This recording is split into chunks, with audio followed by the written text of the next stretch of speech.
Quando nós pensamos em adoração, automaticamente a nossa mente ela transiciona para um período isolado, específico de algumas canções dentro de um culto, de um evento, de uma conferência ou uma programação congregacional.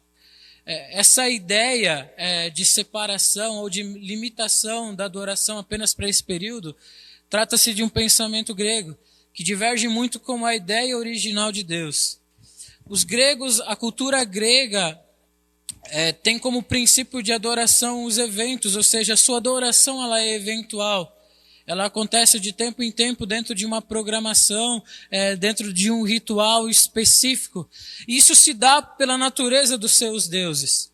Na cultura grega, então, vários deuses são adorados e todos eles com facetas diferentes. Na cultura grega também existe um pensamento de que seus deuses, de tempo em tempo, elevam os seus níveis de autoridade.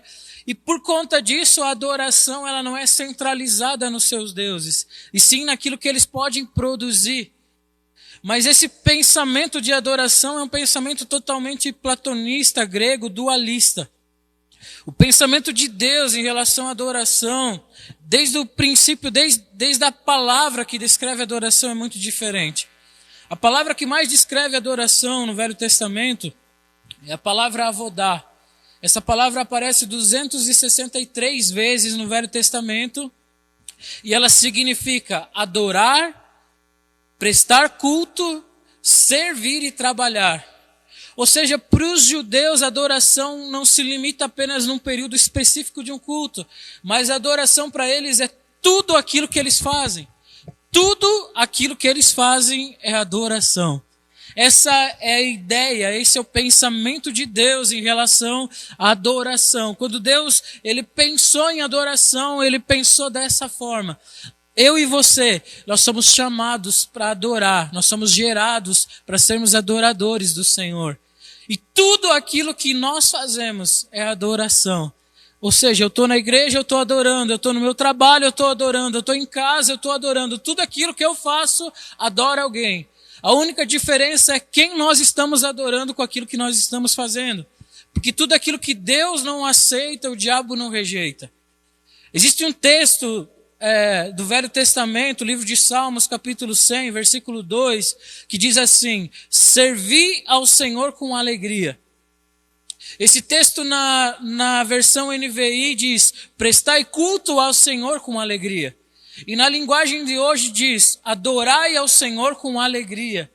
Ou seja, essas três traduções, elas descrevem a mesma ideia, adoração. Eu estou no culto, eu estou adorando. Eu estou em casa, eu estou adorando. Eu estou servindo, eu estou adorando. Tudo o que eu faço, adora ao Senhor. No livro de João, no Evangelho de João, capítulo 4, versículo 23, a palavra do Senhor diz: mas vem a hora, e já chegou, em que os verdadeiros adoradores adorarão o Pai em espírito e em verdade, pois estes são o que o Pai procura, para serem seus adoradores. Nesse tempo que nós estamos vivendo, querido, quando nós imaginamos esse tempo, essa geração, talvez esse texto seja um dos mais desafiadores, porque esse é um tempo onde as pessoas elas se movem, elas fazem aquilo que elas bem entendem. Elas se movem segundo suas próprias convicções, segundo seus próprios anseios e desejos. E o nosso maior desafio como igreja, como filhos de Deus, é responder à expectativa dele. É ser aquilo que ele procura. E a Bíblia diz que ele procura por verdadeiros adoradores, que o adorem em espírito. Quando fala de espírito, está falando da realidade do nosso Deus, da natureza, de quem ele é. E o nosso Deus, ele é único. O nosso Deus, ele é imutável. O nosso Deus, a sua palavra, ela permanece para sempre. O nosso Deus não muda. Por isso a nossa adoração, ela tem que ser contínua. Porque essa é a natureza do nosso Deus, essa é a verdade do nosso Deus. A nossa adoração ela não deve depender de rituais, não deve depender de programações, ela não tem que ser eventual, porque o nosso Deus não é eventual. E quando fala de adorar em espírito e em verdade, está falando que o Senhor procura por verdadeiros adoradores, que o adorem com o princípio correto.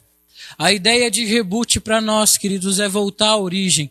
E voltar à origem não significa retroceder. Voltar à origem significa restaurar o princípio para continuar avançando. Esse é o tempo da gente ser aquilo que Deus procura. Responder uma expectativa do céu e ser um adorador que o adore em espírito e em verdade. Deus abençoe.